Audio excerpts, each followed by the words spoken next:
Alladzina yunfikuna amwalahum bil-laili wan-nahari sirran wa alaniyatan falahum ajrum inda rabbihim wala khaufun 'alaihim wala hum yahzanun. Orang-orang yang menafkahkan hartanya di malam dan di siang hari secara sembunyi atau tersembunyi dan terang-terangan, ya, maka mereka mendapat pahala di sisi Tuhan mereka, tidak ada kekhawatiran terhadap mereka dan tidak pula mereka bersedih hati.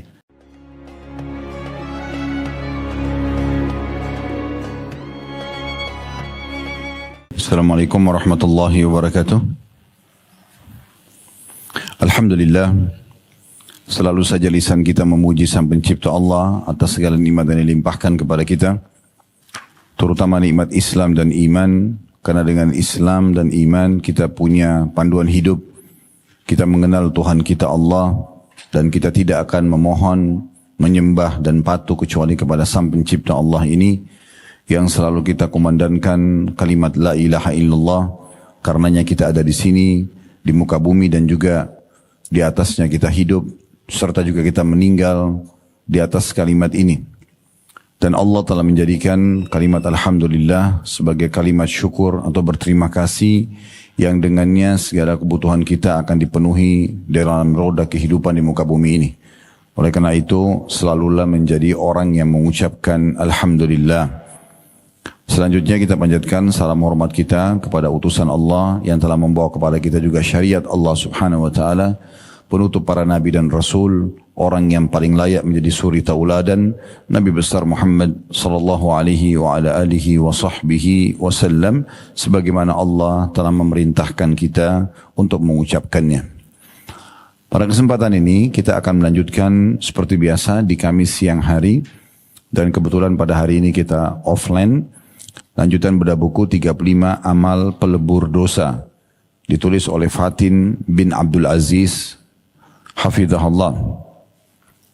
Saya perlu ingatkan kembali, kalau semua sumber permasalahan yang kita hadapi adalah dosa. Sekali lagi, semua sumber permasalahan yang kita hadapi adalah dosa. Dan siapapun yang bertaubat dari dosanya atau menjauhi perbuatan dosa, dipastikan hidupnya akan bahagia dan tentram.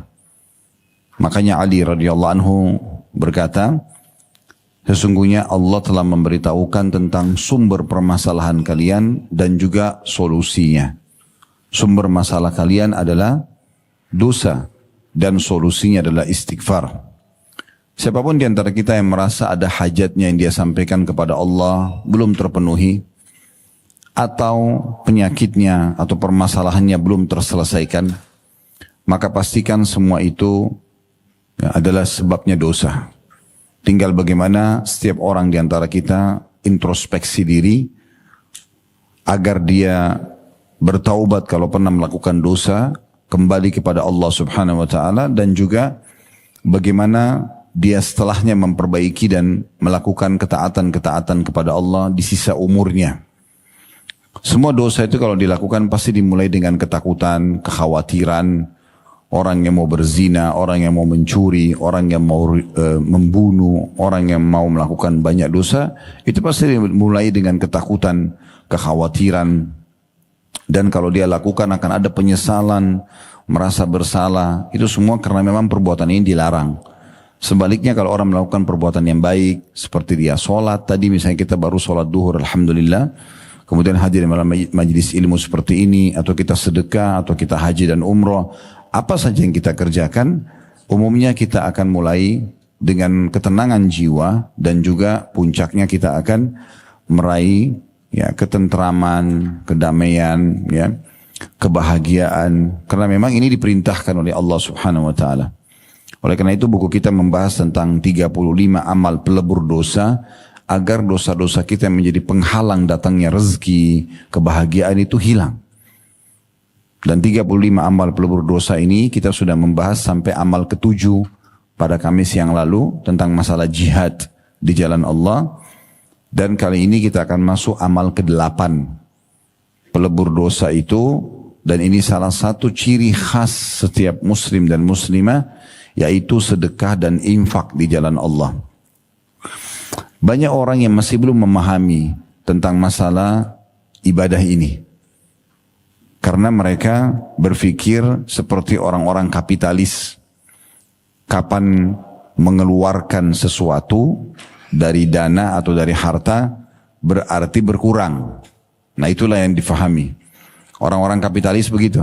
Kalau punya uang 10 juta, dikeluarkan 1 juta, berarti tinggal 9 juta. Saya rugi. Maka saya harus justru berpikir bagaimana tidak mengeluarkan uang tersebut, bahkan menambahnya. Maka orang-orang kapitalis selalu karena pikirannya seperti ini, bagaimana mereka memperbanyak tabungannya.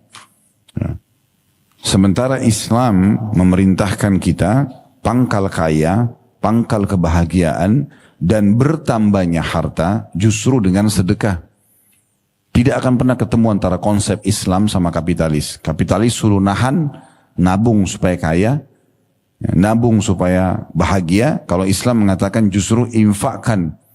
Itu akan menjadi sumber datangnya harta dan juga kebahagiaan. Jadi Islam tidak mengajarkan kita kalau kita punya 10 juta, keluarin 1 juta berarti berkurang. Tidak. Kita ditekankan dan diberikan pemahaman agar yakin itu akan diganti oleh Allah dan akan berlipat ganda datangnya.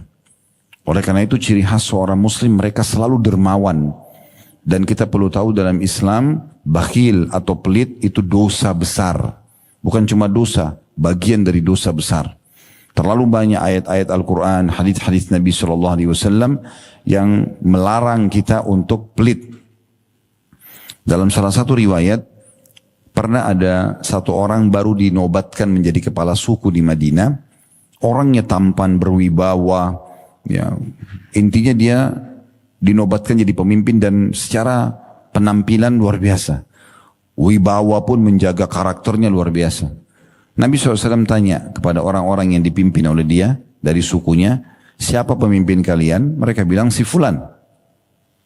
Lalu kata Nabi SAW, bagaimana orangnya? Kata para anggota sukunya, orangnya tampan, orangnya berwibawa, hanya saja dia pelit. Perhitungan. Maka kata Nabi SAW, penyakit jiwa apa yang lebih berat daripada pelit? Jadi itu dianggap penyakit jiwa. Kalau ada orang yang pelit perhitungan apalagi di jalan Allah. Jelas-jelas ada orang miskin depan matanya, masih bisa negosiasi sama syaitan, bantu nggak ya? Ah nggak usah, ini masih mudah, ini masih kuat. Padahal dalam Islam kita diperintahkan di saat ya ada orang yang minta, tugas kita eksekusi. Bukan negosiasi sama syaitan, kasih saja. Dan renungi baik-baik firman Allah Subhanahu wa taala dalam surah Saba, surah nomor 34 ayat 39. Di situ potongan ayatnya Allah mengatakan wa ma anfaqtum min syai'in fahuwa yukhlifu. Ini konsep Islam. Apapun yang kalian infakkan di jalan Allah, maka pasti dia Allah akan gantikan. Surah nomor 34, surah Saba ayat 39-nya. Ini potongan ayat ya, bukan lengkap ayatnya ini, tapi salah satu di ayat 39 itu ada potongan ayat wa ma anfaqtum min syai'in fahuwa yukhlifu. Apapun yang kalian infakkan di jalan Allah, maka pasti dia akan menggantinya. Dan Allah juga menyebutkan tentang ciri dan sifatnya yang maha mulia, innallaha la yukhliful mi'ad. Allah enggak pernah pungkiri janjinya. Dalam ayat lain, wa man asdaqu minallahi qila. Siapa yang lebih jujur dalam pernyataan dan perkataan daripada Allah. Jadi Allah Subhanahu wa taala tidak akan mungkin ya ingkari janji. Pernah Nabi SAW juga bersabda kepada Bilal radhiyallahu anhu, wahai Bilal, berinfaklah, keluarkan tanpa pernah perhitungan. Jangan perhitungan, kalau masih 100.000 atau 200.000 ya, masih gitu, ini masih belum masuk dalam bab dermawan. Keluarkan dan jangan perhitungan. Jangan pernah engkau takut balasan dari pemilik singgasana yang agung. Maksudnya Allah Subhanahu wa taala. Jadi kalau keluarkan di jalan Allah, coba pakai resep ini Bapak Ibu sekalian, ya. Maka jangan perhitungan, keluarkan saja. Kita akan kaget nanti melihat bagaimana sumber-sumber rezeki datang tanpa kita sangka-sangka. Kita akan meraih cinta Tuhan kita Allah karena Allah perintahkan kita berinfak. Juga kita akan meraih cinta manusia. Dan kita akan meraih ganti daripada apa yang kita infakkan itu. Jadi ini konsep dasar dulu. Kita harus bagi seorang muslim dan muslimah memiliki jiwa kedermawanan. Itu bukan pilihan, keharusan. Karena ini sifat dicintai oleh Allah Subhanahu wa taala. Dan Allah mengatakan wa man yuqa syuhha nafsi fa ulaika humul muflihun. Siapa yang telah dicabut atau tercabut dari dirinya sifat pelit, maka mereka adalah orang-orang yang beruntung. Jadi memang kita harus mulai dari sekarang. Selalu memberi di jalan Allah, selalu memberi di jalan Allah. Beberapa jemaah yang praktikin ini datang dan ucapkan ke saya sendiri. Ada orang yang Masya Allah, mungkin sudah tidak terhitung hartanya, masih sangat muda datang kepada saya mengatakan, Ustaz setelah saya jalankan ini, bahkan dia jadikan antara perusahaan dia dengan berinfak, itu infaknya jauh lebih gencar sebagai sebuah program utama perusahaan daripada meraih labah dari perusahaan itu. Dan ternyata subhanallah labahnya datang tidak terhingga gitu. Ya. Jadi memang ini luar biasa. Dan Islam mengajarkan kita agar tidak memisahkan antara ekonomi, bisnis kita, pendapatan kita dengan sosial. Justru harus sejalan. Justru harus sejalan. Dalam riwayat Bukhari disebutkan, ada orang kata Nabi SAW sebelum kalian, ya, di musim peceklik, betul-betul tidak ada air pada masa itu. Orang semua pada butuh air, tapi ada awan yang lewat dan dilihat oleh satu orang yang juga menunggu hujan sebenarnya. Dia melihat awan tersebut mendung, kemudian dia mendengarkan ada suara dari awan tersebut, terdengar kurang lebih terjemahannya, tuangkanlah air ini di kebunnya si fulan, disebutkan nama orang gitu. Maka dia ikuti awan itu. Setelah dia ikuti ternyata awan itu berhenti di satu titik, menurunkan hujan, dan air hujan itu hanya turun di situ dan masuk ke dalam kebun seseorang yang tadi disebutkan namanya dalam awan itu atau di awan. Ini hadis sahih riwayat Bukhari. Maka orang ini pun penasaran, dia masuk ke kebun itu lalu dia temuin orang tadi, lalu dia tanya nama anda siapa, disebutkan namanya. Dia kaget karena nama ini adalah nama yang tadi disebutkan di awan yang dia dengar. Suara yang dia dengarkan jelas dari suara para malaikat tentunya ini ya. Maka dia tanya, tadi saya dengar ada namamu disebutkan di awan. Dan hujan ini memang diperintahkan hanya turun ke tempat kamu. Apa yang kamu lakukan? Dia bilang kalau itu yang kamu tanyakan, maka hasil kebun ini saya bagi 3. Sepertiganya saya infakkan. 1/3 pendapatan diinfakkan. 1/3 lagi saya kembalikan sebagai modal. Tambahan modal. 1/3 lagi saya berikan untuk pendapatan atau kebutuhan istri saya atau keluarga saya. Jadi memang mereka menjadikan orang-orang beriman ini infak itu program. Bahkan lebih besar ya, target dan juga perhatian terhadap infak ini daripada laba perusahaan sendiri. Nah ini yang sedang kita ingin pelajari 1 jam ke depan tentang masalah bagaimana kita menanamkan sifat kedermawanan ini dengan mengkaji lebih jauh ayat-ayat Al-Quran, hadis-hadis Nabi SAW, keutamaan sedekah, ya, manfaat-manfaat yang kita bisa dapatkan, dan bagaimana kita menepis was-was syaitan yang selalu membuat kita ragu, selalu kita perhitungan, akhirnya Allah pun akan perhitungan dengan kita. Dalam sebuah hadis yang sahih, Nabi SAW bersabda kepada Asma binti Abi Bakar radhiyallahu anhuma, la tuki fayukillahu alaiki. Jangan pernah kau perhitungan, hai Asma, karena kalau kau perhitungan, Allah pun akan perhitungan denganmu. Coba mulai hari ini Bapak Ibu praktekin berinfak tanpa lagi memperhatikan, tanpa memperdulikan berapa jumlahnya dan dari mana nanti gantinya. Ikhlas karena Allah. Dan coba cari jumlah yang belum pernah kita infak sebelumnya. Kalau kita selama ini berinfak 100.000 misalnya, sekarang kita coba tingkatkan ke 500.000, tingkatkan ke 1 juta, tingkatkan ke 10 juta, tingkatkan ke 100 juta. Makin besar yang kita infakkan, maka makin besar gelombang rezeki yang datang. Itu demi Allah pasti. Cuma syaitan buat kita ragu. Ya, benar nggak sih? Nanti kembali nggak uang saya? Seakan-akan begitu. Padahal Allah sudah mengatakan tadi dalam surah Saba, surah nomor 34 ayat 39, Allah pasti akan ganti. Kenapa seseorang di antara kita kerja di satu perusahaan atau bisnis dengan seseorang, dia begitu yakin dia akan terima gaji di akhir bulan. Dia begitu yakin partnernya tidak akan berkhianat dan akan jalan terus dengan dia. Sementara itu manusia bisa berkhianat.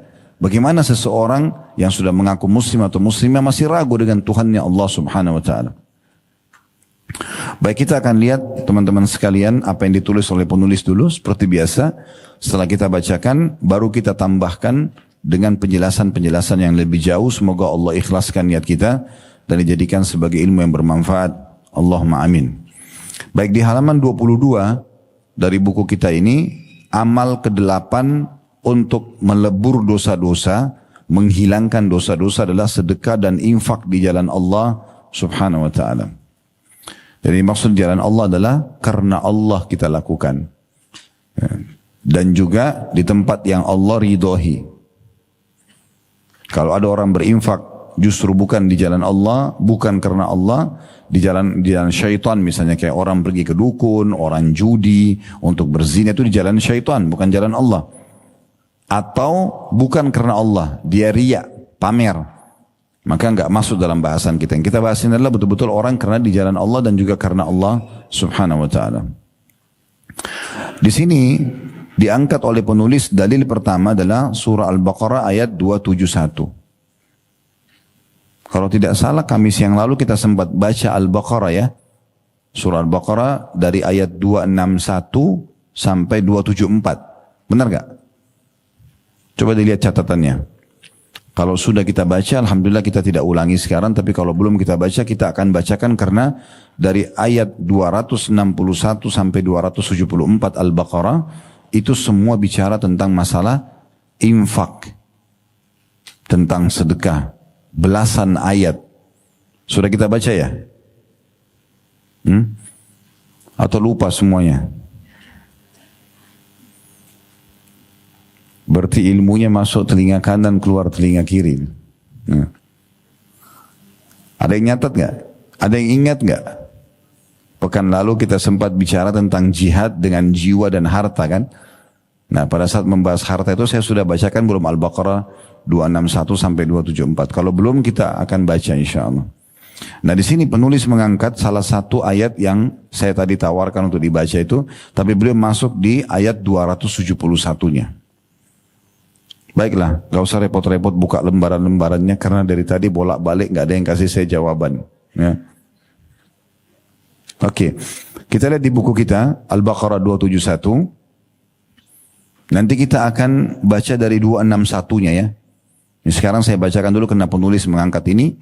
In tubdus sadaqati fan'immahi wa in tukhfuha wa tu'tuha al-fuqara fahuwa khairul lakum wa yukaffiru ankum min sayyiatikum wallahu bima ta'maluna khabir.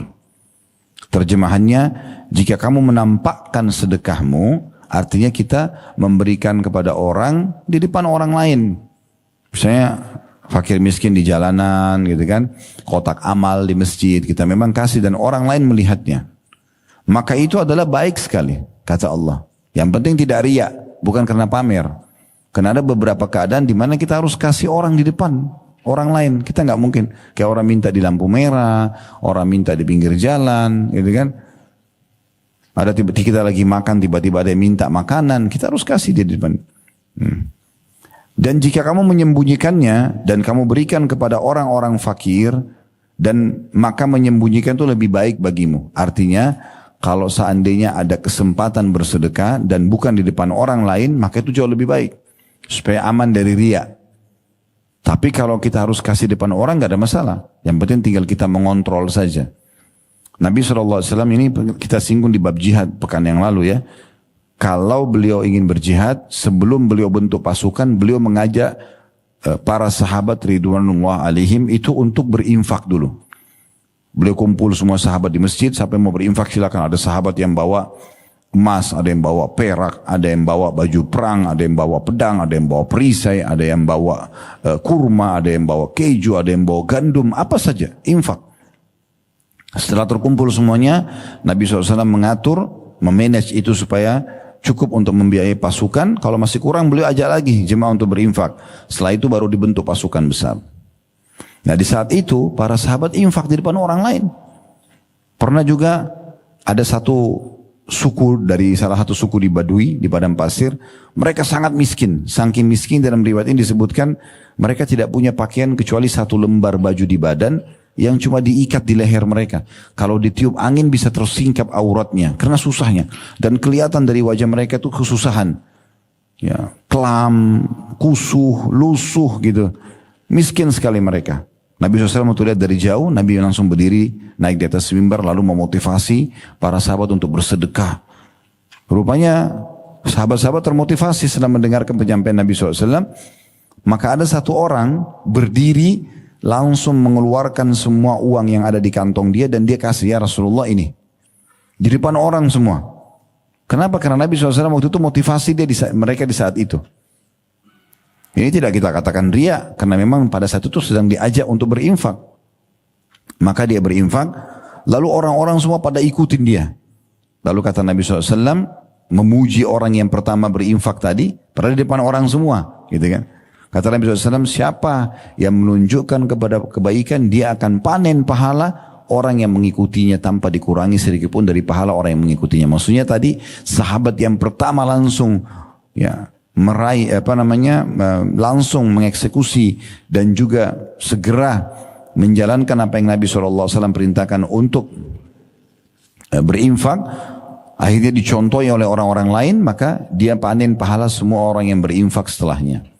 Nah ini kan keadaan berarti di depan orang ya. Tapi kalau misalnya ada keluarga kita, ada teman yang tiba-tiba WA, memang dia butuh bantuan, tidak ada orang tahu antara kita saja sama dia, maka jangan diceritakan ke orang lain. Jadi kondisinya seperti itu ya. Makanya supaya bisa menjaga keikhlasan. Lalu Allah bilang, dan Allah akan menghapuskan, maksudnya dengan sedekah terang-terangan tadi, atau sedekah sembunyi-sembunyi, dari kamu sebagian kesalahan-kesalahanmu. Dan Allah mengetahui apa yang kamu kerjakan. Qatada rahimahullah, kata lain nama orang ya. Bapak Ibu sekalian itu yang ada disebut di bawahnya, paragraf bawah ayat tadi, terjemahan ayat ini. Qatada rahimahullah berkata tentang ayat ini, semuanya diterima. Baik sedekah yang dirahasiakan maupun sedekah yang terang-terangan. Jika niatnya benar, tetapi sedekah yang dirahasiakan lebih baik. Sesungguhnya sedekah bisa menghapus dosa dan kesalahan sebagaimana air memadamkan api. Sehingga menjadi sebab ampunan baginya.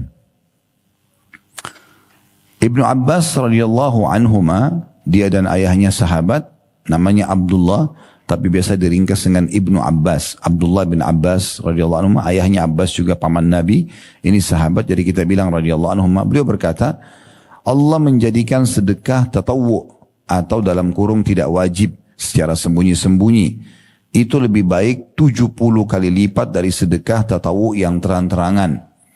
Artinya kalau kita punya kesempatan untuk sembunyi, kita sembunyikan. Tapi kalau terpaksa di depan umum karena diminta, kita kasih gitu kan. Nah selama kita bisa sembunyikan, sembunyikan. Biar tidak ada yang tahu kecuali antara kita sama Allah saja. Maka pahalanya akan 70 kali lipat dari sedekah tatawwu yang terang-terangan.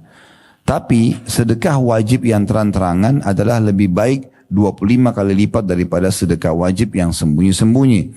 Begitu juga dengan semua ibadah, baik yang wajib maupun yang sunnah. Jadi begini maksudnya.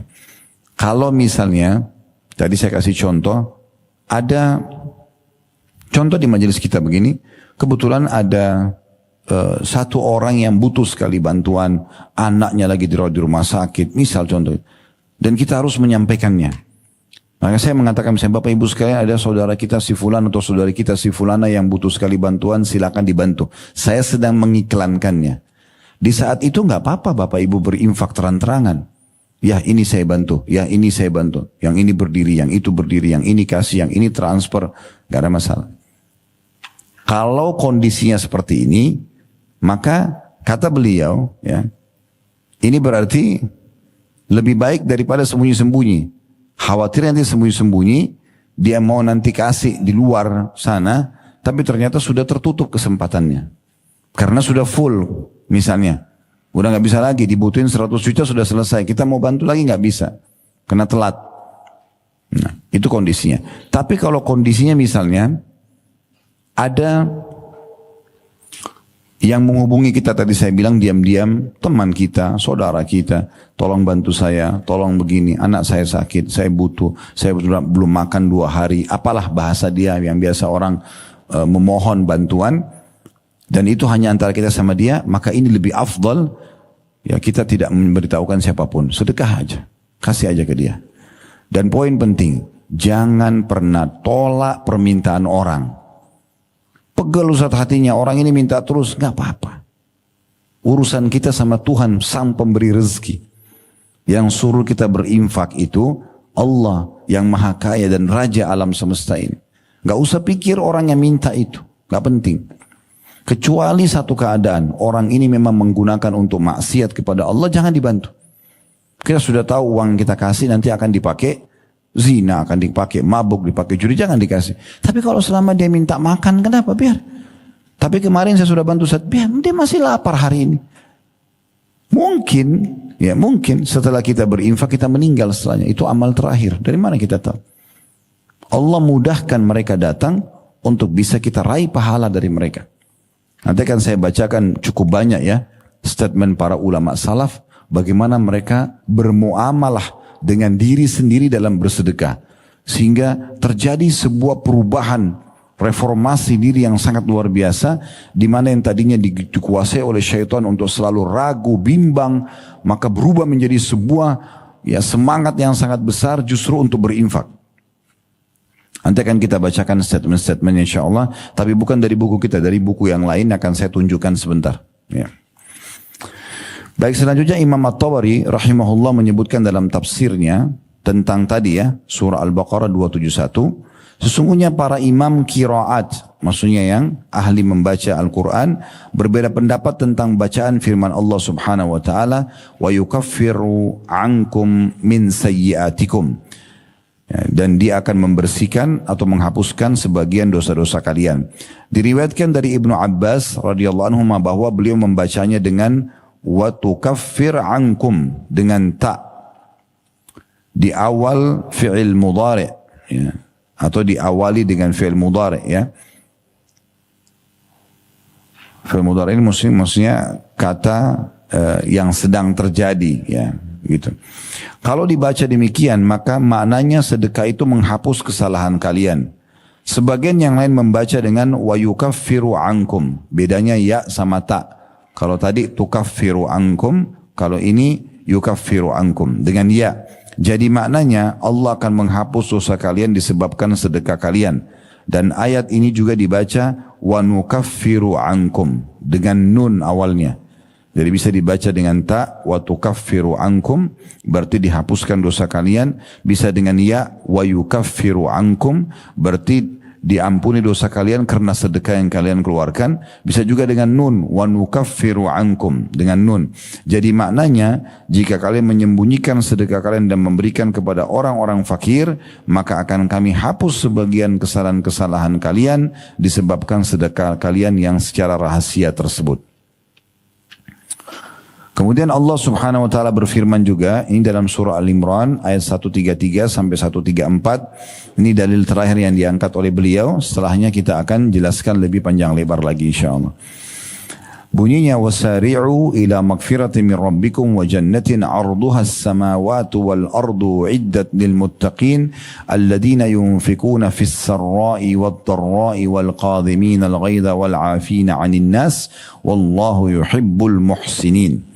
Dan bersegeralah kamu kepada ampunan dari Tuhanmu dan kepada surga yang luasnya seluas langit dan bumi yang disedekahkan untuk orang-orang yang bertakwa. Yaitu yang dapat surga ini siapa? Orang-orang yang menafkahkan hartanya, berinfak, baik di waktu lapang maupun sempit.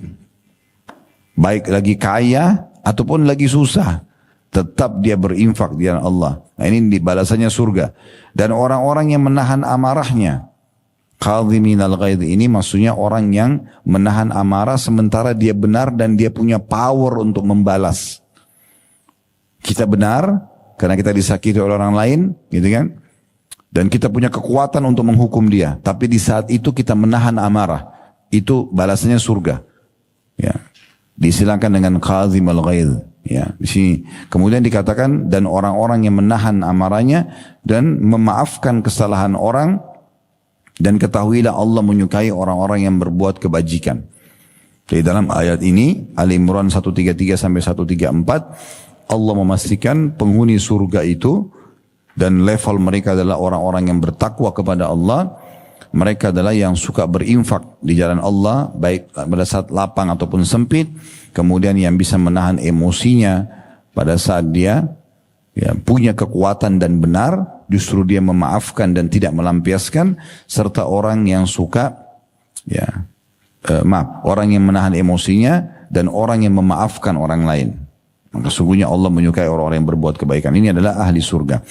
Di sini dikatakan oleh penulis, bergegas dan berlomba menuju ampunan dari Tuhanmu, yaitu menuju amal perbuatan yang bisa menjadi sebab terampuninya dosa-dosamu dan ditutupinya darimu. Maksudnya tidak dibuka dosa itu sebagai aib kita misalnya. Itu semua adalah karena rahmat Allah dan menjadi penyebab masuk surga yang Allah sediakan bagi orang yang bertakwa. Kemudian Allah menjelaskan sifat-sifat orang yang bertakwa serta amal perbuatan yang mereka kerjakan sehingga dosanya bisa terampuni dan masuk ke dalam surga. Amalan itu yang pertama adalah infak pada waktu hidup senang dan juga lapang maupun pada waktu susah dan sempit. Jadi orang berinfak itu tidak harus tunggu kaya dulu. Susah pun bisa berinfak. Apalagi kalau kaya dasarnya. Ibnu Abbas radhiyallahu anhu menyebutkan berinfak pada waktu lapang dan sempit adalah berinfak pada saat susah dan senang. Nah sampai sini tentunya bahasan yang diangkat oleh penulis sudah selesai. Dan insya Allah kedepannya kita akan bahas amalan ke-9 memaafkan orang lain dan berlapang dada. Itu akan ada bahasan sendiri. Baik, sekarang sebagaimana saya janjikan tadi, coba kita buka Al-Baqarah surah nomor 2. Ini sekarang sudah mulai masuk ke syarah penjelasan tambahan tentang bahasan kita. Al-Baqarah surah nomor 2 ayat 261 ya. Al-Baqarah surah nomor 2 ayat 261. Saya bacakan ya.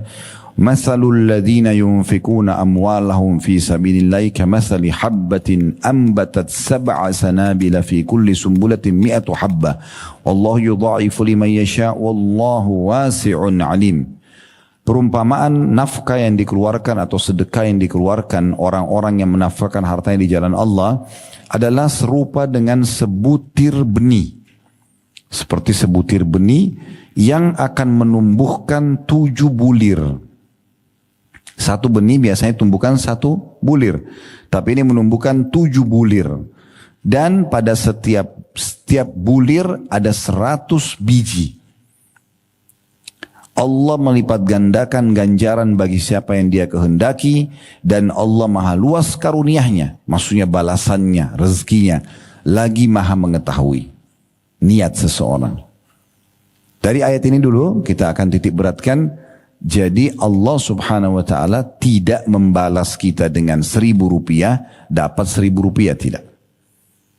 Kalau dari ayat ini kita bisa fahami, bisa sampai 700 kali lipat. Seperti perumpamaan 1 benih, muncul 7 bulir, 1 bulir 100 biji. Berarti kan 700 lebih. Ya, seperti itu. Tapi jangan Bapak Ibu bilang, oh kalau begitu saya mulai sekarang berinfak 1 juta, harapan saya dapat 700 juta. Bukan begitu hitung-hitungannya sama Allah. Karena rezeki itu luas sekali maknanya. Rezeki itu adalah semua yang bisa membuat kebutuhan kita untuk roda kehidupan muka bumi berjalan. Kesehatan, ya, udara, ya, air, semua itu rezeki. Jangan selalu patok rezeki itu duit saja. Ini keliru. Ya, berapa banyak orang kaya raya tapi lumpuh, nggak bisa buat apa-apa, kan begitu? Stroke. Ya. Jadi bukan itu tolak ukurnya, tapi kalau orang Allah berikan harta dan kesehatan berarti masya Allah, ya, menumpuk kebaikan pada dia gitu. Jadi Allah akan balas 700 kali lipat ini bukan dengan angka-angka yang kita bayangkan. Lupain aja itu. Yang penting kita keluarkan dulu di jalan Allah. Tapi Allah berikan gambaran balasannya sangat besar. Baik, selanjutnya ayat 262-nya ini ada syaratnya. Supaya kita dapat balasan dari Allah, berkah apa yang kita keluarkan itu. Disebutkan dalam ayat ini ada 2 syarat mutlak ini. Alladzina yunfikuna amwalan fi sabilillahi thumma la yutbi'una ma anfaqu mannan wala adhan lahum ajrum 'inda rabbihim wala khaufun 'alaihim wala hum yahzanun. Orang-orang yang menafkahkan hartanya di jalan Allah, kemudian mereka tidak mengiringi apa yang dinafkahkan itu dengan menyebut-nyebut pemberiannya. Kamu kan sudah saya bantu. Itu yayasan sana saya yang kasih itu 100 juta. Masjid itu saya yang pasangin granitnya. Nggak boleh sebut-sebut. Nggak usah sebut. Ada malaikat yang catat, ada Allah yang tahu. Ini syarat pertama nih. Kalau mau dapat pahala, jangan disebut-sebut.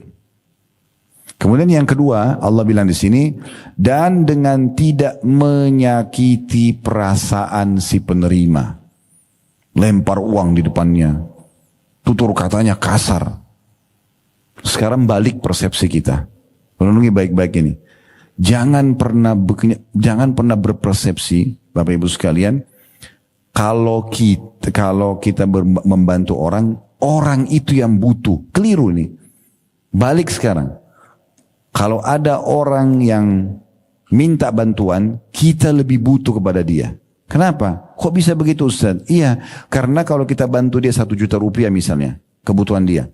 Dia dapat nilai 1 juta. Dia beli makanan, dia beli pakaian, segala macam. Selesai kan? Habis. Tapi kalau kita dapat nilai 1 juta itu dan dilipat gandakan, berlipat-lipat ganda akan diterima nanti hari kiamat. Jadi kita yang butuh pada fakir miskin itu. Selama ini kenapa orang selalu perhitungan kalau mau sedekah? Karena dia pikir orang lain yang butuh. Kebalikin. Kita yang butuh. Renungi bagaimana Abdullah bin Abbas dan Abdullah bin Umar radhiyallahu anhuma, sahabat ini, setiap hari depan rumah mereka selalu orang miskin numpuk karena selalu mereka sedekah. Satu hari pernah orang-orang miskin ini nggak datang. Gelisah Abdullah bin Umar dan Abdullah bin Abbas ini, kemudian mereka keluar cari mana ini orang-orang miskin ini, dicari, dijemput bola, diantarin ke sana. Begitu luar biasa. Sebagian orang kalau belum memahami poin ini, begitu orang fakirnya tidak ada, alhamdulillah sudah nggak datang lagi. Atau kadang-kadang malah dimarah-marahin, disakiti orang yang minta itu. Kamu nggak tahu diri ya, kamu kan sudah saya bantu gini-gini. Subhanallah, seakan-akan orang itu yang butuh, keliru. Kita yang butuh karena kita butuh nilainya. Bayangkan kalau tidak ada orang miskin yang minta, kita mau dapat pahala sedekah dari mana? Nanti kita akan bacakan statement para ulama salaf berhubungan dengan ini. Setelah kita baca ayat-ayat ini dulu. Karena saya harus tuntaskan sampai 274 ya dari Al-Baqarah. Selanjutnya 263-nya. Qaulun ma'rufun wa maghfiratun khairun min sadaqatin yatba'uha adza wallahu ghaniyyun halim. Perkataan yang baik dan juga pemberian maaf lebih baik daripada sedekah yang diiringi dengan sesuatu yang menyakiti perasaan si penerima. Allah Maha Kaya lagi Maha Penyantun. Kalau betul-betul kita nggak punya, jangan marahin orang yang datang minta. Ucapkan kata-kata yang baik. Maaf ya, saya belum bisa bantu sekarang, gitu kan? Gitu. Kita ucapin kan itu Allah suruh. Itu lebih baik daripada orang bersedekah malah dengan riya dan menyakiti perasaan si penerima. Ayat 264-nya, Ya ayyuhalladzina amanu la tubtilu sadaqatikum bil manni wal adha kalladhi yunfiqu ma law ria'an nasi wa la yu'minu billahi wal yawmil akhir famathaluhu kamathali safwanin 'alayhi turabun fa asabahu wabilun fatarakahu salda la yaqdiruna 'ala shay'in mimma kasabu wallahu la yahdil qaumal kafirin. Hai orang-orang beriman, janganlah kamu menghilangkan pahala sedekahmu. Enggak ada pahalanya. Bagaimana ya Allah hilang pahala itu? Dengan menyebut-nyebutnya. Ini syarat yang ketiga. Ya. Menyebut-nyebut. Gitu. Dan diulangi lagi. Dan menyakiti perasaan si penerima. Seperti orang yang menafkahkan hartanya karena riya kepada manusia. Pamer. Dan tidak beriman kepada Allah dan hari kemudian. Perumpamaan orang seperti ini seperti batu yang licin. Jadi orang yang suka pamer-pamer, saya sudah bantu ini, saya sudah bantu, lalu dia sakiti juga perasaan si penerima. Perumpamaannya nih, uang yang dia keluarkan semua itu ibaratnya seperti batu licin, di atasnya ada tanah, ditaruh tanah ya, yang rapuh sekali tanah itu. Kemudian batu itu ditimpa dengan hujan yang lebat, lalu menjadi bersihlah dia tanpa bertanah. Nanti tidak ada pahalanya sama sekali. Mereka tidak menguasai sesuatu pun dari apa yang mereka usahakan, tidak akan didapatkan apa-apa, dan Allah tidak memberi petunjuk kepada orang-orang yang kafir. Ayat 265-nya, وَمَثَلُ الَّذِينَ يُنْفِقُونَ أَمْوَالَهُمْ ابْتِغَاءَ مَرْضَاتِ اللَّهِ وَتَثْبِيتًا مِنْ أَنْفُسِهِمْ كَمَثَلِ جَنَّةٍ بِرَبْوَةٍ أَصَابَهَا وَابِلٌ فَآتَتْ أُكُلَهَا ضِعْفَيْنِ فإن لم يصبها وابل فطل والله بما تعملون بصير. Perumpamaan orang-orang yang membelanjakan hartanya karena mencari keridhaan Allah dan untuk keteguhan jiwa mereka. Ini poin penting ya. Jadi kita bersedekah itu tujuannya adalah untuk mencari ridho Allah. Karena perintah Allah kita kerjakan, kita bantu orang. Tidak usah lihat siapa yang menerima, siapa yang minta. Ya. Yayasan mana, individu siapa, nggak penting. Karena bagi kita adalah hubungan kita sama Allah. Allah yang menggerakkan dia pada saat itu sedang minta bantuan. Cari ridha Allah dan keteguhan jiwa mereka. Maksudnya iman mereka. Untuk menjaga supaya iman kita stabil, maka kita bersedekah. Seperti sebuah kebun yang terletak di daratan tinggi yang disiram oleh hujan lebat. Maka kebun itu akan menghasilkan buahnya 2 kali lipat. Jika hujan lebat tidak menyiraminya, maka hujan gerimis pun memadai.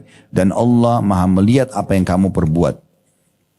Jadi kalau ada tanah yang tinggi, kayak pegunungan, lalu hujan lebat, itu hasilnya bisa panen 2 kali. Karena suburnya. Dan kalau tidak ada hujan lebat, hanya gerimis juga memadai. Karena suburnya tanahnya.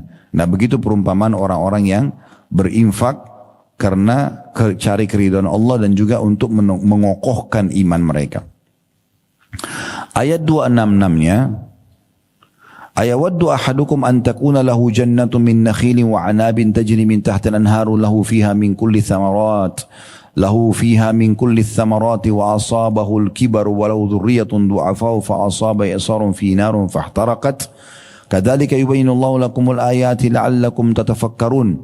Apakah ada salah seorang di antara kamu yang ingin mempunyai kebun kurma dan anggur yang mengalir di bawahnya sungai-sungai.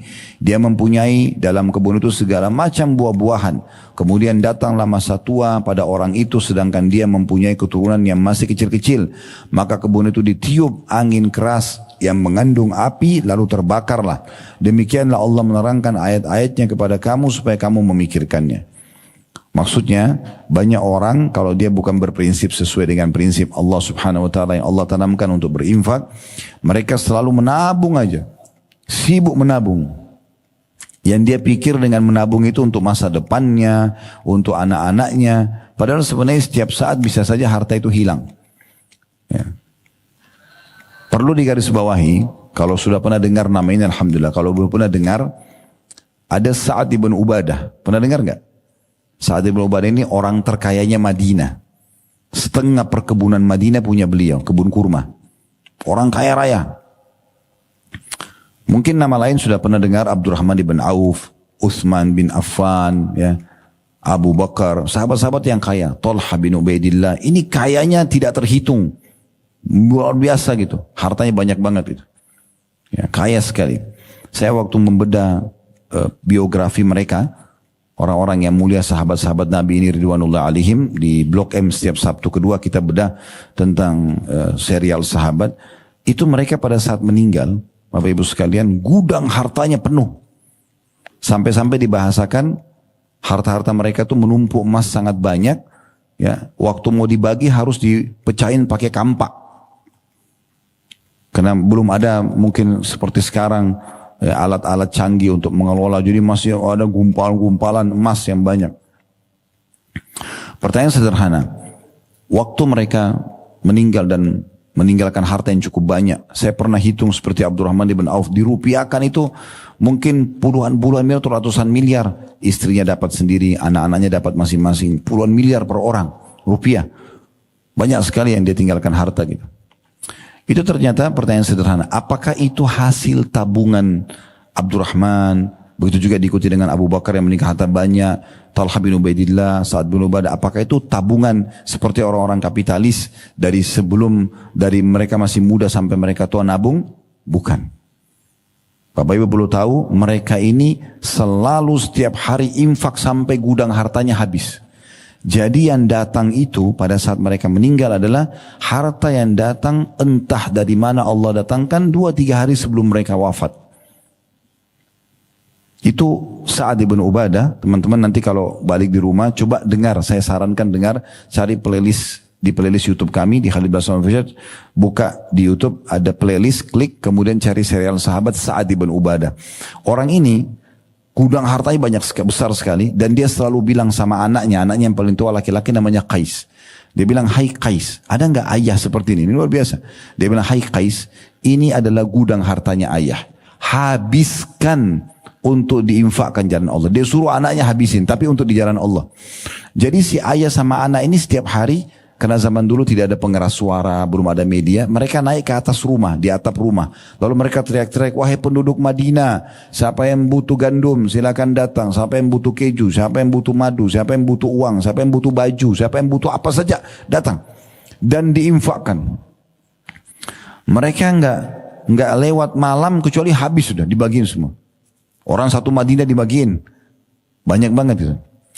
Subhanallah, besok datang lagi penuh lagi gudangnya. Dari mana tidak tahu. Allah punya cara datangkan. Diinfakkan lagi habis. Begitu terus. Sampai dia wafat, banyak sekali harta yang masih datang entah dari mana dibagikan untuk ahli warisnya. Itu fakta itu. Semua buku sejarah tulis tentang Sa'ad ibn Ubadah bahas itu. Itu juga dengan Abdurrahman ibn Auf, begitu juga dengan Talha ibn Ubaidillah, begitu juga dengan sahabat-sahabat Nabi yang lain. Sampai pernah uniknya Sa'ad ibn Ubadah ini Bapak Ibu sekalian, dia bicara sama anaknya Qais, sepertinya semua jenis sedekah sudah kita pernah lakukan. Bagi makanan, bagi pakaian, bagi uang, sudah semua kita lakukan. Kita coba cari kantong sedekah yang belum kita sentuh. Kata anaknya, "Apa itu ayah?" "Kita coba utangkan orang." Dia anak di atas rumah teriak, "Wahai penduduk Madinah, siapa yang mau utang silakan datang." Datanglah orang utang, sekian banyak. Utang semuanya. Sepakat ini akan dibayar di waktu tertentu. Perlu Bapak Ibu tahu, ada hadis Nabi SAW, siapa yang mengutangkan orang lain, maka sebelum jatuh tempo, sama pahalanya dia berinfak sejumlah utang itu setiap harinya. Jadi misalnya Bapak Ibu utangin orang 10 juta. Tanggal 1 Januari jatuh tempo, tanggal 1 Februari misalnya. Dari mulai tanggal 1 Januari kita utangkan dia 10 juta. Ini investasi kita 10 juta. Dicatatkan dia berinfak 10 juta per hari. Berarti modalnya 10 juta. Kalau kita hitung sampai tanggal 30 aja Januari. Ya, kadang-kadang sampai 31 kan. Kalau sampai tanggal 30 aja berarti dia dapat pahala 300 juta. Karena tiap hari 10 juta. Modalnya cuma 10 juta. Pahalanya 300 juta.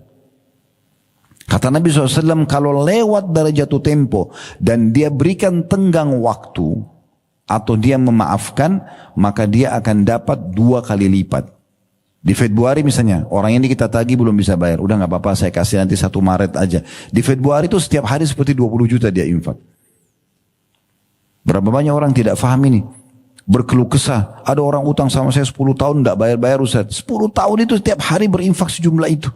Sampai kata sebagian ulama, Allah dengan kasih sayangnya ingin memberikan pahala melimpah bagi orang pemilik piutang yang belum dibayar. Kalau dia faham itu. Sementara rezekinya dipenuhi kok. Allah kasih dia makan, Allah kasih dia rumah, tetap dipenuhi. Tapi ada kantong pahala yang berjalan dari sini. Apa kata Sa'ad? Kita utangkan orang. Utang semua orang hari itu, dia tidak bagi-bagi apa-apa, dia cuma utangkan orang. Sepakat jatuh tempo akhir bulan, pas tiba akhir bulan, mereka sepakat nih sama anaknya, begitu datang orang, mereka bilang, "Sudah, kami sudah maafkan. Kami nggak mau ambil lagi yang sudah kami keluarkan jalan Allah." Tapi mereka sudah dapat pahala ngutangin orang, dapat lagi di akhirnya memaafkan orang. Kalau orang memberikan tenggang waktu, kan tadi saya bilang kalau lewat dari masa jatuh tempo, kita berikan tenggang waktu berarti kita sama berinfak 2 kali lipat dari apa yang kita sedekah, yang kita pinjamkan kan. Hanya sampai terbayar. Misalnya tadi 1 Maret dia bayar, berarti putuslah sedekah setiap hari itu. Tapi kalau Bapak Ibu maafkan, mulai dari saat itu sampai kita meninggal berjalan terus. Berarti lebih besar pahalanya, berinfak seperti sejumlah itu. Jadi pola pikir kita ini harus diperbaikin. Karena dari kecil selalu orang tua kita cekokin tabung nak, tabung nak, tabung nak. Dibelikan celengan, ini melahirkan sifat bakhil, sifat pelit. Jangan belikan tabungan anak-anak, enggak usah. Celengan itu jangan. Dikasih celengan, ibu kasih, ya, bapak kasih misalnya, kasih celengan nih, si kakak sama adik. Terus kita kasih uang, contoh 1.000 rupiah, masukin ya anak, masukin. Ibu aja pegang celengan itu marah si anak. Mau dibawa kemana ibu? Pasal kita pindahin. Ibu cuma pindahin nak. Kakaknya pegang marah. Jadi bakhil. Kenapa? Kasih uang kalau jajan sekolah. Nak, kasih traktir teman-teman kamu makan ya. Biasakan dia itu dermawan. Itu yang Islam ajarkan. Sepakat gak ini nih? Faham ya? Allahu alam. Cuma 3-4 yang faham. Yang lain masih ragu. Bener enggak ini? Enggak boleh ragu. Ya. Baik, selanjutnya di ayat 267-nya. Ya ayyuhalladzina amanu anfiqu min thayyibati ma kasabtum wa mimma akhrajna lakum minal ard wa la tayammamul khabitha minhu tunfikuna wa lastum biakhidhi illa an tughmidu fi wa'lamu anna Allah ghaniyyun hamid. Ini syarat yang keempat nih. Penting sekali nih ya. Karena banyak dilanggar oleh orang-orang muslim di dalam realita kehidupan mereka.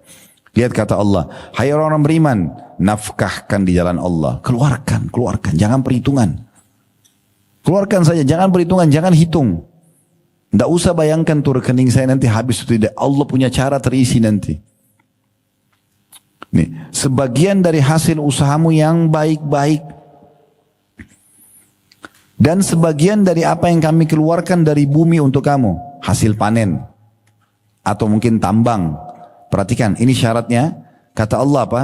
Dan jangan kamu memilih yang buruk-buruk, lalu kamu menafkahkan daripadanya. Hasil panen mangga, yang bagus semuanya dijual. Yang buruk sedekahin untuk fakir miskin. Uang yang baru dipakai untuk belanja barang. Orang miskin dikasih uang yang lecek, yang kotor. Kenapa nggak dibalik? Kenapa nggak kasih orang miskin uang baru? Belanja di toko, pakai uang tua nggak apa-apa. Gitu kan? Allah mengatakan dan jangan kamu memilih yang buruk-buruk lalu kamu menafkahkan daripadanya. Padahal kamu sendiri kalau dikasih apa yang kamu infakkan itu ya tidak mau mengambilnya melainkan dengan memincingkan mata terhadapnya dan ketahuilah bahwasanya Allah Maha Kaya lagi Maha Terpuji. Ini detail sekali Allah bicara ini. Ya. Seperti Allah sedang bicara sama kita sekarang padahal sudah 1400 tahun lalu ayat ini turun. Jangan berinfak sesuatu yang kalau kita sendiri dikasih itu kita nggak mau ambil. Gimana itu? Kalau Bapak Ibu mau sempurna infaknya dan Allah, coba infak seperti apa yang kita nikmati. Contoh, kita mampir satu restoran, kita makan enak bener nih. Contoh misalnya rumah makan Padang, 50.000, 100.000 misalnya, enak nih. Coba beli porsi yang sama, menu yang sama, minuman juga kalau ada minuman yang sama, kasih tukang parkir, kasih orang jalan. Seperti apa yang kita makan itu yang kita kasih. Kita beli baju satu, bagus. Beli dua, yang satunya infakkan. Coba begitu, beri yang terbaik di jalan Allah. Jangan baju sudah sobek-sobek baru mau diinfakkan. Daster sudah tua baru diinfakkan. Mukena sudah bau apa disedekain. Coba yang bagus karena kita akan dapat pahalanya. Baik. Siapa sebenarnya nih jadi inti permasalahan sehingga kita selalu ragu berinfak, selalu was-was, selalu perhitungan? Cuma satu, syaitan. Itu Allah sebutkan di ayat setelahnya. Ini Allah bilang ya, 268-nya. Al-Baqarah 268. Bagi teman-teman yang baru datang bisa buka di aplikasi Al-Qurannya. Kita sedang bahas Al-Baqarah surah nomor 2 ayat 261 sampai 274. Kita sekarang berada di ayat 268. Asy-syaitanu ya'idukumul faqra wa ya'murukum bil fahsya. Wallahu ya'idukum magfiratan minhu wa fadla. Wallahu wasi'un alim. Syaitanlah yang menakut-nakuti kamu dengan kemiskinan. Kalau kau kasih nanti kamu makan apa? Kalau kamu kasih nanti kamu sendiri kan butuh. Anakmu lebih butuh. Inimu lebih butuh. Padahal yang sedang datang depan kita ini butuh sekarang. Syaitan yang menjanjikan atau menakut-nakuti kamu dengan kemiskinan. Dan menyuruh kamu berbuat kejahatan. Makna kejahatan sini ulama tafsirkan kikir. Perhitungan di jalan Allah. Sedang Allah menjanjikan untukmu dengan sedekah itu ampunan darinya dan karunia, balasan. Allah ganti itu yang kita keluarkan. Dan Allah maha luas karunianya lagi maha mengetahui. Jadi sumber permasalahan perhitungan itu syaitan. Karena bertolak belakang sekali dengan Allah yang suruh kasih, keluarkan. Sudah kita kasih contoh tadi para sahabat, mereka meninggal, harta melimpahnya jadi warisan, bukan hasil tabungan, hasil infaknya. Allah datangkan, semasa hidup mereka sudah bisa menikmati, makan, minum, rumah, kendaraan segala macam. Mereka dapat pahala sedekah, pada saat meninggal warisannya juga masya Allah melimpah. 269-nya, Allah menjelaskan, kalau ilmu ini sampai kepada kita seperti sekarang Bapak Ibu sampai, ini berarti Allah pilih kita untuk bisa memahami tentang agama itu, namanya hikmah, mendapatkan ilmu. Di ayat 269-nya Allah mengatakan yu'til hikmata man yasha wa man yu'tal hikmata faqad utiya khairan katsira wa ma yadhakkaru illa ulul albab. Allah menganugerahkan al-hikmah atau kepahaman terhadap Al-Quran dan Sunnah kepada siapa yang dikehendakinya. Dan barang siapa yang dianugerahi hikmah, dia jadi faham nih, oh ternyata kita disuruh infak bukan pelit, misalnya salah satu substansial bahasan agama, maka ia benar-benar dianugerahi karunia yang banyak. Karena dia sudah tahu teorinya, tinggal praktek. Ya. Dan hanya orang-orang yang berakal lah yang dapat mengambil pelajaran dari firman Allah ini. Ini jangan cuma didengar telinga kanan keluar telinga kiri, praktekin. Kata Allah, hanya orang berakal yang bisa mengambil pelajaran dari situ. Segera dia ambil ilmunya, dia praktekin. Ayat 270-nya, wa ma anfaqtum min nafaqatin aw nadartum min nadrin fa innallaha ya'lamu wa ma lidh-dhalimina min ansar. Apa saja yang kamu nafkahkan atau apa saja yang kamu nazarkan, niatkan untuk kerjakan kebaikan, maka sungguhnya Allah mengetahuinya. Gak ada yang Allah tidak tahu, dan pasti Allah akan balas sesuai dengan janjinya. Sungguhnya Allah mengetahuinya. Orang-orang yang berbuat zalim tidak ada seorang penolong pun bagi mereka. Makna zalim di sini karena sedang bicara tentang sedekah adalah orang yang pelit. Orang yang pelit tidak ada penolong baginya. Subhanallah, orang yang pelit perhitungan itu, biar cantik, biar gagah, ya. Kalau pelit pasti aja ada kekurangannya. Mungkin orang itu biasa saja, tidak cantik, tidak gagah, tapi dermawan sekali. Ya, ramah, baik, orang suka sama dia. Apalagi kalau sudah bergabung, Allah berikan kelebihan paras wajah, postur tubuh dan juga dermawan, ini luar biasa.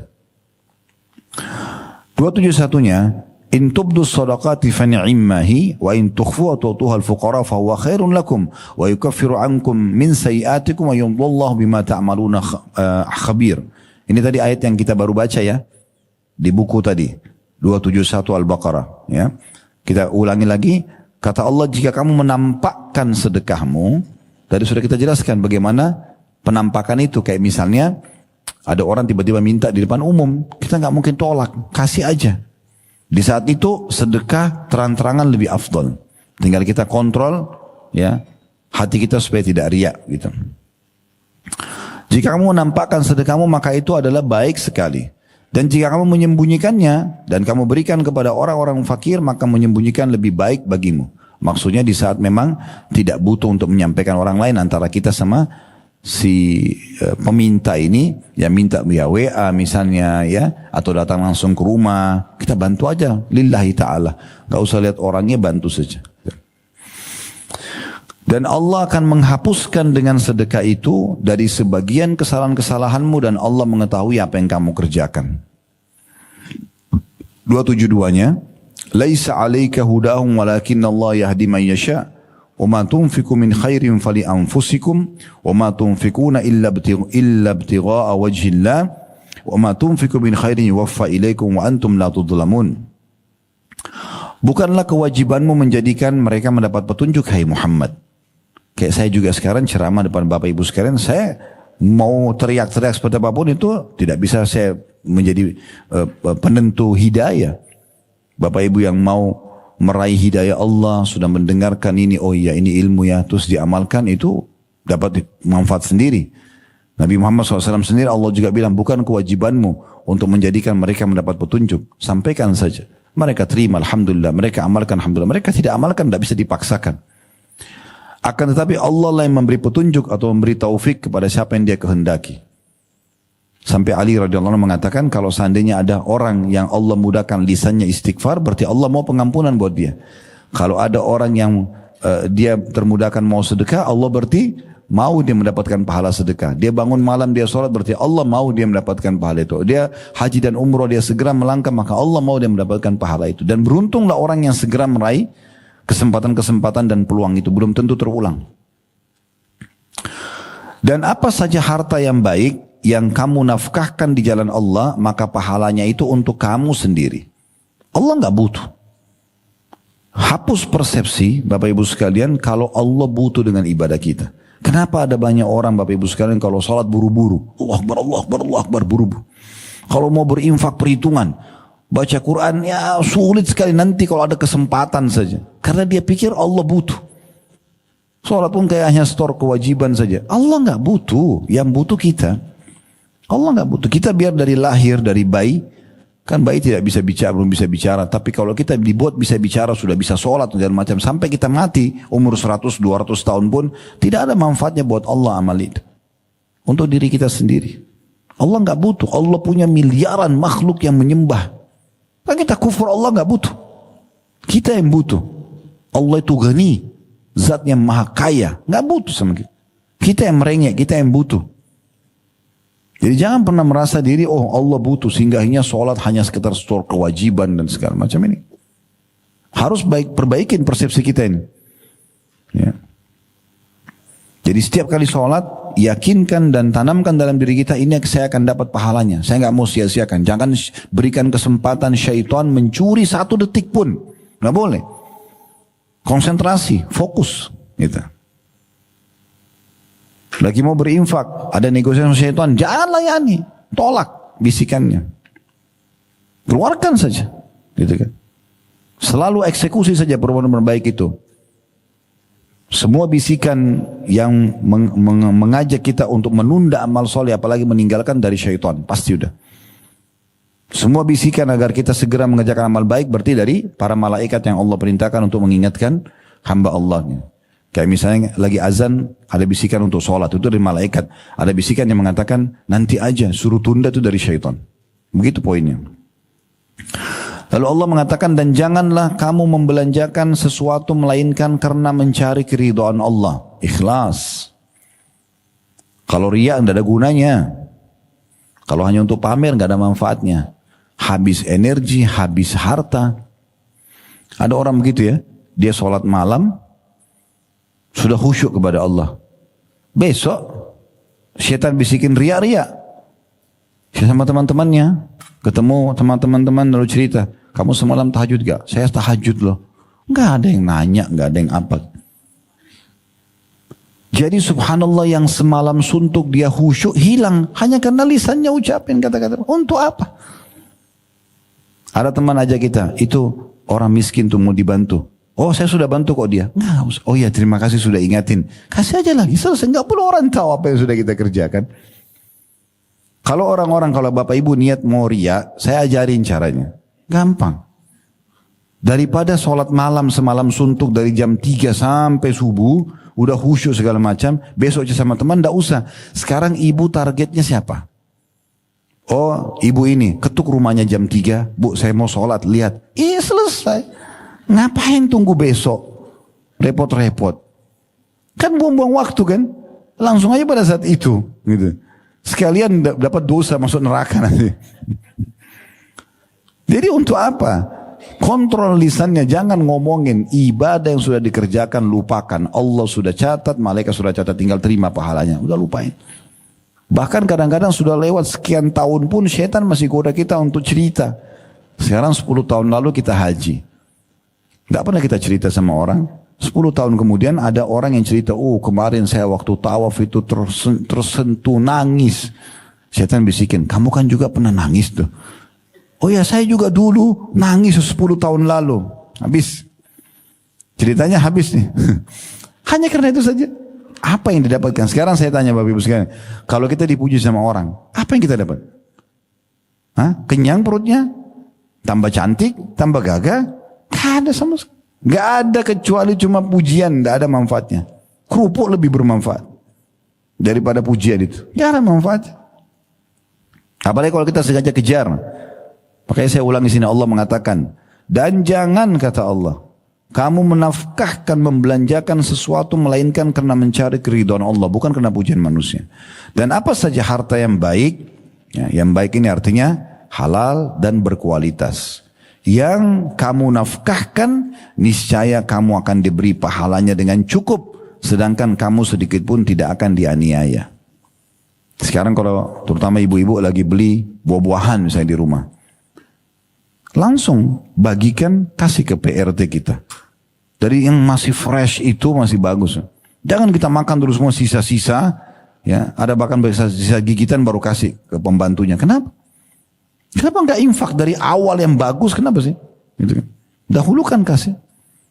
Saya bilang sama keluarga saya di rumah, begitu kita bawa buah-buahan, makanan, langsung sisipkan, kasih orang-orang ini. Kita nanti makan, justru kita nomor 2 nggak masalah. Dan itu Allah akhirnya dengan begitu menghilangkan perasaan pelit, ya, sifat pelit ini. Dan suka memberi akhirnya. Ya, ini yang kita tekankan dari tadi. 1 jam kita akan bicara masalah jadi dermawan, jadi dermawan. Jangan keluar dari sini lagi jadi bakhil, pelit. Selalu maunya ditraktir terus sama temannya. Traktir orang. Gitu kan. Selalu maunya dikasih hadiah, nggak pernah balas. Piring tetangga datang berisi kembali kosong. Kenapa nggak dibalas? Yang ketawa tahu diri ini ya. Bercanda saya, mudah-mudahan tidak apa. Baik, ayat 72, 73-nya. 2 ayat tersisa nih. Lil fuqara'i alladhina uhsiru fi sabilillahi la yastati'una darban fil ardi yahsabuhumul jahilu aghniya min at-ta'affufi ta'rifuhum bisimahum la yas'aluna an-nasa ilhafa wa ma tunfiqu min khairin fa innallaha bihi alim. Berinfaklah kepada orang-orang fakir yang terikat oleh jihad di jalan Allah. Kalau ada jihad, infak, bantu. Atau makna lain, semua kantong-kantong kesempatan sedekah, ikut sedekah. Ya. Berinfaklah kepada orang-orang yang fakir yang terikat oleh jihad di jalan Allah. Mereka tidak mendapatkan atau tidak dapat berusaha, tidak bisa bekerja karena mereka lagi berperang di bumi. Orang yang tidak tahu menyangka mereka adalah orang-orang kaya karena memelihara diri dari meminta-minta. Nah ini juga poin penting ya. Jadi ada orang-orang fakir subhanallah, mereka tidak pernah bilang kasih saya. Mulia, kerja, walaupun jual gorengan. Saya berapa kali ketemu bapak-bapak, Masya Allah. Umur 60 tahun, 70 tahun masih mikul gorengan. Itu berapa keuntungannya gitu. Tapi mulia, dia nggak minta sama orang. Ada bahkan pernah saya temukan subhanallah penampilannya sudah miskin. Kita kasih uang nggak mau. Jangan nak, nggak usah. Kalau dia mau jualan, saking mulianya. Orang seperti ini yang paling pantas dibantu. Cari orang-orang seperti ini, sedekah buat mereka. Dan ingat, sedekah itu jauh lebih afdal pada saat kita mencari dan menjemput bola dibandingkan kita didatangi untuk bersedekah. Jadi beda pahalanya antara bapak ibu memang sengaja keluar rumah cari orang miskin untuk sedekah, dengan kita tunggu nanti kapan orang minta baru kita kasih, itu beda banget pahalanya. Lebih afdal yang pertama. Kalau bapak ibu tinggal di satu komplek mewah, ada security, kapan kita ketemu orang miskin tuh? Keluar dari situ langsung masuk tol, ke tempat kerja, ke mall, pulang lagi begitu, ada kita bisa kasih. Paling tukang parkir tuh, security saja. Ya kan gitu. Jadi kita cari mana, memang sengaja. Ya. Saya ambil pelajaran dari ayah saya rahimahullah. Ayah saya mengajarkan saya poin tentang sedekah ini luar biasa gitu. Beliau setiap hari keluar itu bawa uang yang masih baru diambil dari bank, belum tersentuh oleh tangan yang lain, masih grass gitu, dibawa sama dia. Dengan pecahan-pecahannya kemudian jalan khusus keliling cari di kota Makassar tuh orang-orang miskin tuh, mutar kasih yang ini kasih, sampai saya jadi tahu oh di sini ada orang yang lumpuh kakinya, di sana ada orang yang buta, dan sudah tahu ada yang buta tuh sering dikasih ini. Terus kemudian oh Pak Haji ya kasih lagi uang, didoain lagi tiap hari. Padahal ayah saya terakhir sebelum beliau meninggal tidak ada kerjaannya beliau. Dulu memang kontraktor, tapi setelah itu sudah nggak pernah punya usaha lagi. Tapi subhanallah pesantren jalan, kliniknya jalan, usaha jalan, anak-anak semua bisa dibiayai karena sedekah yang luar biasa. Pernah kami isi di SPBU bensin gitu, saya masih kecil, saya masih ingat itu. Kemudian ada lebih uang gitu, pada saat kami bayar lebih uang. Waktu mau dikembalikan, Kebetulan si orang SPB bilang, karena selisihnya kecil, tapi dia nggak bisa, tidak ada uang kembalian, maka dia kasih lebih ke ayah saya gitu. Selisihnya kecil, lalu ayah saya bilang tidak, justru saya akan kasih kepada kamu. Lalu dia balik ke saya, lalu dia bilang sama saya dan bersaudara-saudara saya, dia mengatakan, ingat nak ya, kita memberi orang seperti ini jauh lebih baik daripada kita menerima. Selalu kasih, selalu kasih. Saya terapkan ke anak-anak saya sekarang. Setiap jalan, lagi di jalan ada orang miskin, berhenti dulu sebentar. Ke samping, kasih. Jadi sekarang kalau saya jalan, anak-anak pada bilang, abadi itu, ada orang miskin. Mereka ingatkan. Masuk masjid selalu kasih, infak. Mereka sudah tahu minta infak. Antri anak-anak saya, beberapa yang Allah manakan, semua pada mau masukin di kota amal. Bagus dari kecil begitu. Ke sekolah, nak kasih teman-temanmu, beri makan. Jadi anak-anak sekarang suka memberi. Bagus sekali. Ada satu bapak pernah datang kepada saya, unik sekali. Saya tidak terlalu kenal beliau, tapi beliau datang, beliau ceritakan programnya. Yang mudah-mudahan tidak riak, tapi saya melihat ini bagus. Jadi dari anak-anaknya masih kecil, dan dia pun begitu, dia kerja, tapi kalau Sabtu Ahad dia sepakat sama istrinya untuk semampu mereka bungkus sembako ya. Ada beras, gula, dan segala kebutuhan, 9 kebutuhan pokok yang biasa diingkat dengan sembako itu ditaruh di mobil sama dia. Berapa yang dia bisa, terus dia ajak anak-anaknya. Dia bilang, saya Ustaz jalan di tol Cikampek, di tol mana, terus ya udah saya sepakat sama istri, kita keluar sini aja, keluar sini, terus masuk di gang-gang, ketemu siapa orang miskin kasih. Tiap Sabtu Ahad begitu. Anak-anaknya sekarang tumbuh besar, semuanya suka dengan kegiatan sosial. Itu yang ditanamkan. Sesekali Bapak Ibu coba buat program ini. Jangan selalu cuma mall dan tempat bermain saja. Bukan tidak boleh-boleh. Tapi coba buatin program anak-anak. Beli snack-snack, beli apa gitu ya. Terus ajak mereka untuk bungkus di rumah. Bungkus misalnya anak ada 2 atau 3. Satu anak misalnya punya 10 bungkus. Terus kemudian ajak, ayo hari ini ayah atau ibu mau ajak ke satu tempat yang bagus. Oh di mana? Mau ke mall? Nanti lihat aja. Kita sudah sepakat untuk mendatangi satu rumah anak yatim. Coba datang ke rumah anak yatim itu. Datang ke sana, udah bicara sama pimpinannya, bilang kita mau bawa anak-anak, mau bantu, mau berbagi misalnya. Contoh. Biarin anak-anak yatim itu kumpul, kemudian anak kita yang memberikan. Gitu kan? Dan minta supaya anak-anak yatim ini testimoni, menceritakan bagaimana perasaan tidak ada ibu, tidak ada ayah. Ajak anak-anak kita lihat kamar tidur mereka, kamar mandi mereka di rumah anak yatim itu. Supaya dia tahu nikmat Allah besar sekali sama dia di rumah ini. Karena kadang-kadang anak-anak kita setelah terlanjur kita manjakan, mereka tidak tahu semua itu. Latih mereka agar terbiasa seperti itu. Baik, kita kembali ke tadi. Ya, saya bacakan kembali ayat 273-nya. Berinfaklah kepada orang-orang yang fakir, yang terikat oleh jihad di jalan Allah. Mereka tidak dapat berusaha di bumi, maksudnya tidak bisa bekerja karena lagi jihad. Orang-orang tidak tahu menyangka mereka orang-orang kaya karena memelihara diri dari meminta-minta. Dan tadi orang yang mulia memang tidak minta-minta ya. Itu yang kita jadikan target. Kamu kenal mereka dengan melihat sifat-sifat mereka. Penampilan mereka kelihatan orang miskin. Tinggalnya juga kita tahu misalnya dalam gang mana, kelihatan orang miskin. Mereka tidak meminta kepada orang dengan cara mendesak. Dan apa saja harta yang baik yang kamu nafkahkan di jalan Allah, maka sungguhnya Allah maha mengetahuinya. Ayat terakhir 274, ini yang bicara tentang sedekah. Bayangkan ya dari ayat 261 sampai 274. Belasan ayat semuanya bicara masalah sedekah. Kalau nggak penting nggak mungkin diulang-ulangi. Nanti ayat 275-nya itu sudah bicara masalah riba. Haramnya riba dan tidak boleh orang memakan harta riba. Tapi kita sekarang cukup sampai ayat 274 membahas masalah infak ya. Alladzina yunfikuna amwalum bil-laili wan-nahari sirran wa alaniyatan falahum ajrum inda rabbihim wala khaufun 'alaihim wala hum yahzanun.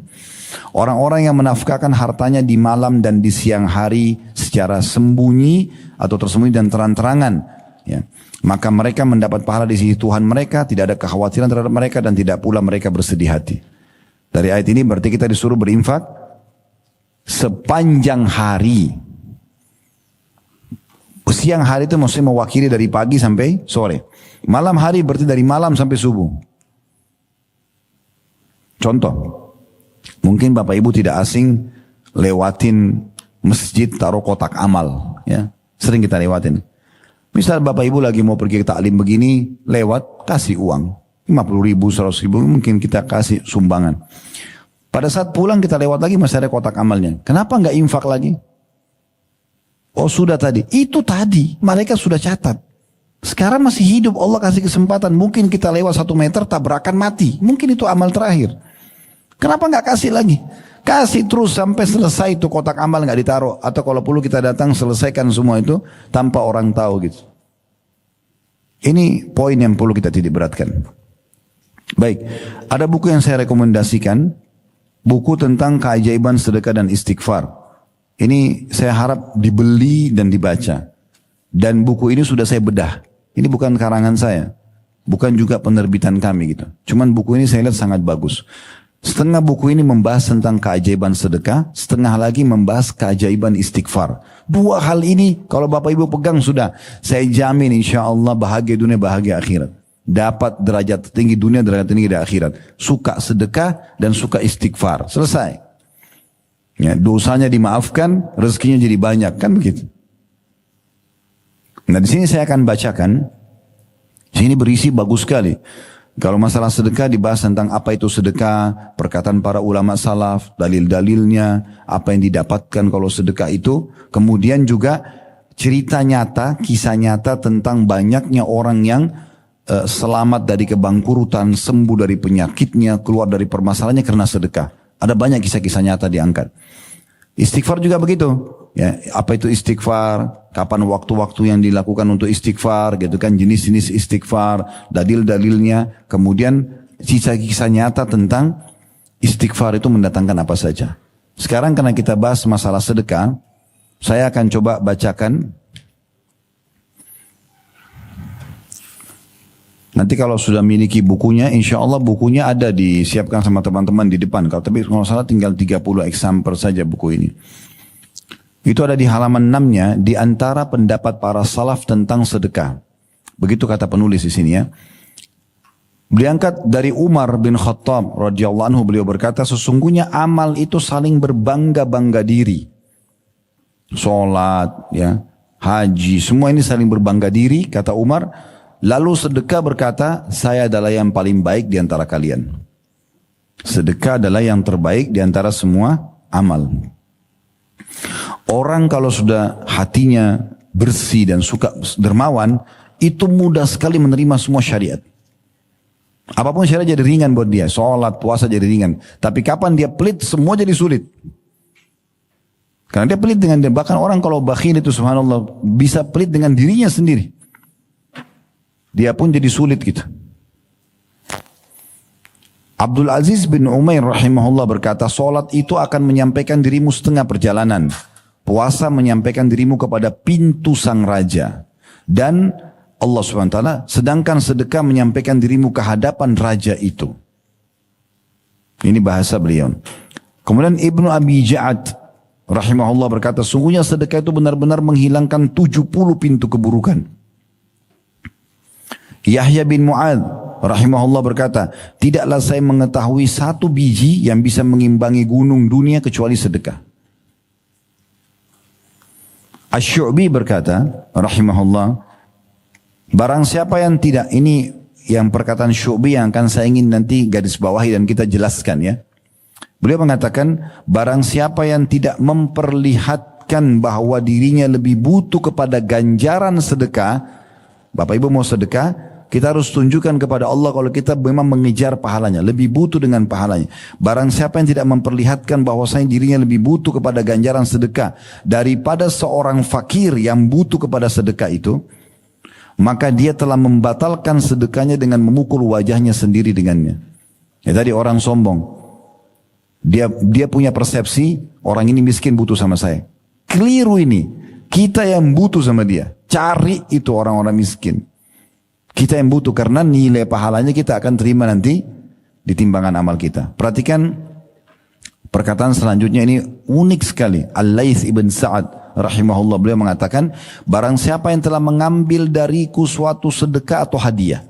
Siapa yang mau ambil dari aku bersedekah ini dan kasih hadiah, maka hak dirinya atas diriku lebih besar daripada hak diriku atas dirinya. Maksudnya dia lebih berhak aku hormati. Kalau ada yang terima sedekahku atau hadiahku, dia lebih berhak aku hormati. Dia lebih berhak ya untuk aku puji dan aku sanjung. Karena kenapa alasannya? Dia telah menerima apa yang telah aku korbankan kepada Allah. Orang miskin yang terima itu lebih berhak untuk aku hormati. Kenapa? Karena dia telah terima apa yang aku infakkan di jalan Allah. Kalau dia tidak terima, lalu aku mau dapat pahala dari mana? Begitu pemahaman para salafus salih. Ini perkataan unik lagi. Fudail bin Iyad rahimahullah. Fudail bin Iyad ini seorang ulama tabi'in juga yang sangat terkenal dengan kesolehannya.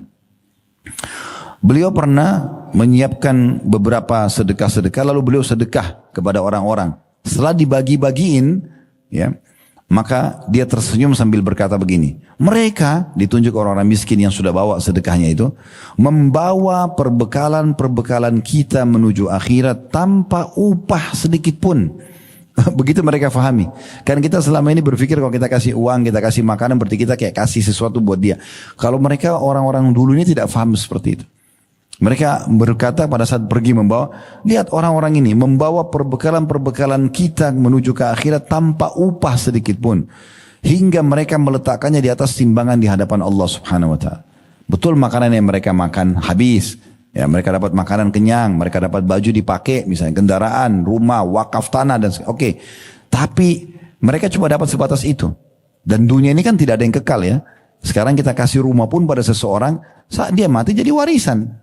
Tidak jadi kekal. Tapi kita akan mendapat nilai rumah itu di timbangan amal hari kiamat nanti. Nah ini dikejar nih, nilai di balasan Allah nanti di akhirat.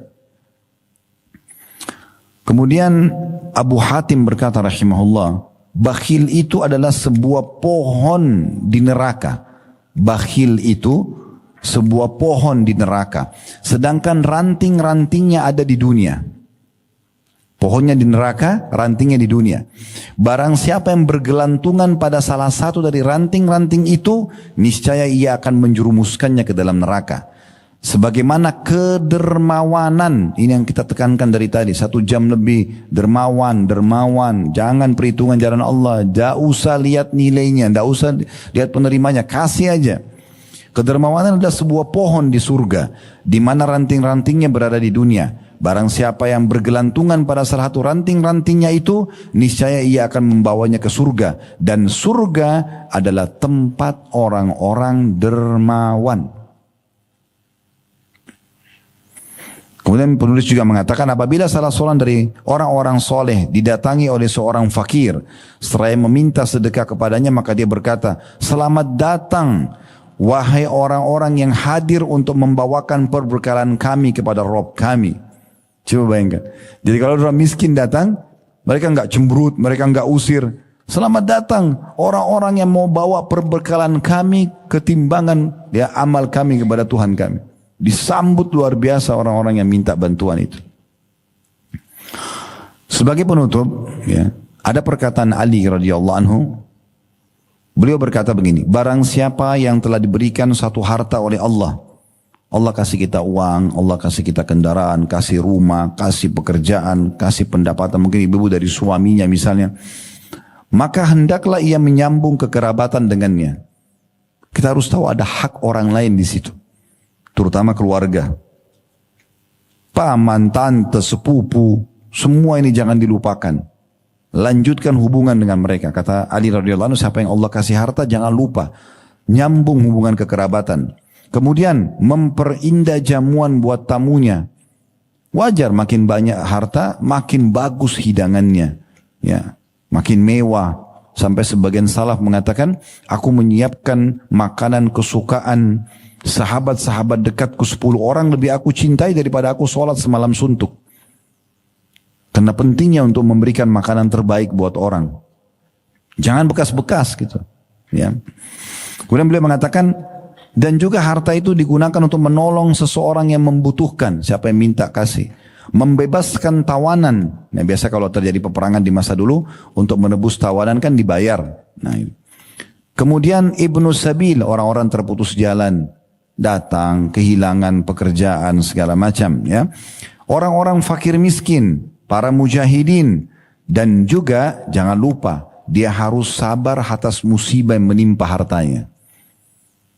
Akan ada ujian datang di harta itu. Ada orang utang gak bayar, kita investasi, bangkrut. Itu ada ujiannya. Harus difahami itu kelaziman. Gak ada orang yang tidak pernah ditipu. Siapa di sini yang tidak pernah ditipu? Bisa angkat tangan, kita kasih mikrofon cerita. pengalamannya selama hidup nggak pernah ditipu, nggak pernah digunjing sama orang, nggak pernah difitnah. Itu cobaan, kelaziman hidup. Jadi jangan pikir kenapa saya ditipu. Itu ujian, sabar aja. Lalu kata beliau, setelah dia katakan dan dia bersabar atas musibah yang menimpa hartanya, karena dengan perkara-perkara itu dia akan memperoleh kemuliaan dunia dan kemuliaan akhirat. Ini yang saya bacakan ini dari buku ini baru halaman 6 sampai halaman 7. Sampai halaman 8, baru 2 lembar. Ini bicara masalah infak ini besar sekali, panjang sekali. Sampai di buku ini, ya sampai halaman 68. Dari saya baru baca halaman 6 sampai halaman 8. Makanya saya bilang memiliki buku ini. Masih ada, ini sampai halaman 68 ya. Berarti 60 halaman lagi. Bisa Bapak Ibu baca. Manifestasinya, sedekah itu apa saja yang didapatkan. Kisah-kisah nyata. Bahkan Abdullah bin Abbas radhiyallahu anhu itu menjadikan Bapak Ibu sekalian kalau ada urusan apapun yang bagi dia belum terpenuhi, doanya belum diijabah, yang pertama lakukan sedekah. Keluar cari vaksinasi sedekah supaya dikabulkan. Saking besarnya kedudukan sedekah itu. Allahu a'lam. Subhanakallahumma bihamdika asyhadu an la ilaha illa anta astaghfiruka wa atubu ilaik. Wassalamualaikum warahmatullahi wabarakatuh.